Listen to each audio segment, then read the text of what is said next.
Sure. Hey, Coach, just curious what has stood out to you so far about San Jose State? And then also wanted to ask if you had any relationship or history with Coach Miles over there. Have great respect for Coach Miles for sure. Um, Really good coach. I've always admired the way that his teams execute. And then as a team, they have a star player, number 10 Moore, can make threes, can get to the basket, really good one-on-one player. They'll play him at both the 2 and the 1. They have a lot of shooting, 13, that their starting point guard, really good 3-point shooter, has a really good in the lane up and under move off of pump fakes. Number 15, Anderson, is a really good shooter with his feet set. Diallo, the Ohio State transfer, number 5, interior, one of the best shot blockers in the country. Viala, the backup center, number 22, will play the 4 and the 5. Does a great job of using his offhand, although he's right-handed. He can finish with his left really well. And then 31 off the bench, who plays the 4, very, very good shooter and an effective basket cutter as well. And what do you think the next step is, maybe in the development of Jordan Walsh? Are there any key areas you guys are really emphasizing with him? Does he strike you as a guy that might be close to really putting everything together? Yeah, Jordan keeps getting better and better. He's, we want him to take open threes. I think that'll help our team. It'll help our spacing. He's a really good shooter, in practice. I think everybody's starting to understand that he's a very effective defender, who's an aggressive defender, who can rebound his position. We want to continue to work on his ball handling.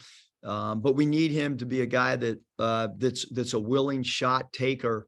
When the ball is swung and he's open, and the 3-ball attempts, we want them to be there. And we want him to feel, to be able to feel confident to take that shot as well.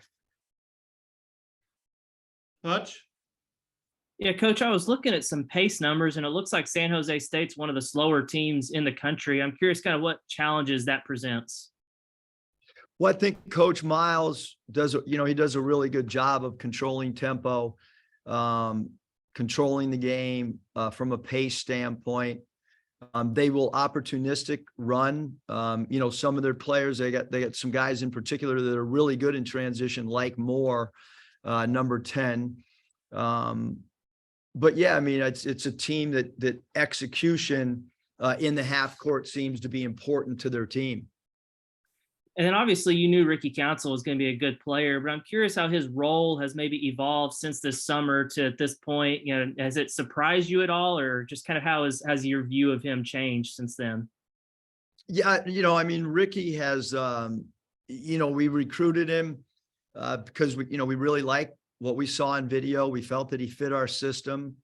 Great athlete, but the thing is, he's kind of evolved into a player that we need points from him, and we need points from him in crunch time.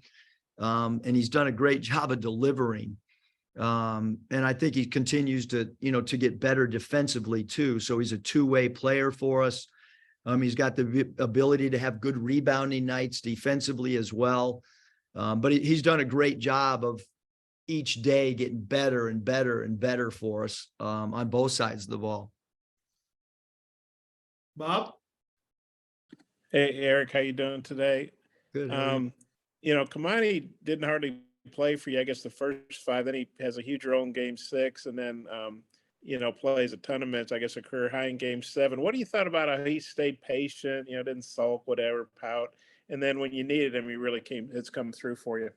Well, first of all, he had a huge day, last night. The graduation is something that was really important, to Kamani and to his family. So proud of him for that. But I think anybody has to admire a player that comes to work, tries to get better every day, has a role that maybe he would want a larger role, and then is able to, produce when his number's called. So, that takes, that takes great inner belief in yourself, and it takes consistency on the practice floor to make sure you're ready, when your number is called as well. And then you mentioned the graduation, and we know it's been a bit of a bumpy ride at times for Kamani, but he seems like he's really matured. What do you thought about that aspect of, I guess, of his life? Yeah, I mean, it's been really cool to be part of his development. He's got a great spirit about himself in practice, and I think that this academic piece is important, because that's a lifetime gift, to be able to carry with you when the basketball stops. Having a degree is so important. And like I said, it's really cool because we talked about it as a team yesterday, before we broke from practice, just, the accomplishment that it was for Kamani to get that degree. And then, you didn't have Nick the first 6 games. You didn't have Devo in game 7. Now Devo's back in the fold. I guess, first of all, how good is it that was a short-term thing and Devo's back? And now you've got all your pieces, all your scholarship guys available, however you choose to use them, going forward. Yeah, we're looking forward to, to having a full roster. And I think these couple days are going to be really good for Nick. They'll be good for Devo to get back in the fold as well. I thought that, our energy level yesterday, the pre-practice energy right now is good. And we have 2 games on this homestand that we need to become, get ready to play and play at a high level. How do you expect Devo to, I guess, respond being away, short time, but still he was away and now he's back? How do you expect him to respond? And, kind of how's the team's attitude about him?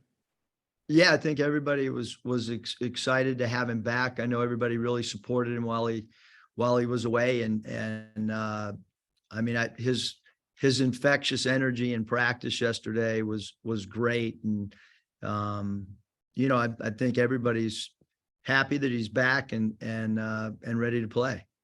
I got a couple more, but I'll turn it back to Mike if time rolls around back to me. Thanks. I think it's just you, Bob. So go ahead before Coach heads down to practice. Okay. Wait, no, I'm sorry. Hutch has his hand up. My man. Yeah, Go ahead, Hutch. Just got a quick one. Coach, I'm curious about Nick. Do you anticipate him still being kind of on a minutes restriction, kind of gradually working him back, or what's kind of the plan there? Yeah, I think that's a great question, Hutch. I think because we're still in rehab mode where he's still doing stuff with Matt yesterday. He was in there for a while in the weight room doing stuff. And I don't have an answer to that. Although it's a great question, just because we still have today, we still have tomorrow. And I think with any injury, you want to see how it responds each day. To my knowledge, no swelling, which is a great thing. He becomes a little bit more active in every little thing that we're doing now. So he's 100% back in the fold practice wise. And I'm sure that Matt and the doctor, they'll probably talk to me Saturday, if there is a restriction. And I have not, talked to Matt yet, just because I knew we still have 2 days of prep work. Gotcha. I'll let Bob finish it off. Go ahead, Bob. Final question. Thanks, Andrew. Eric, Kamani, I don't expect him to play 32 minutes every game. But kind of after what he's done these last 2 games, maybe what do you see as his role moving forward with the team? Yeah, I mean, we feel really comfortable with how he's played, Bob. And I think every game, kind of takes on its own identity and own, its own theme on what's needed on that particular night. But certainly we're really pleased with how he's played these last 2 games. He's been very, very, very important for our ball club in both wins. Okay. Thanks, Eric. Thanks, you guys. Thanks, Coach. You staying on.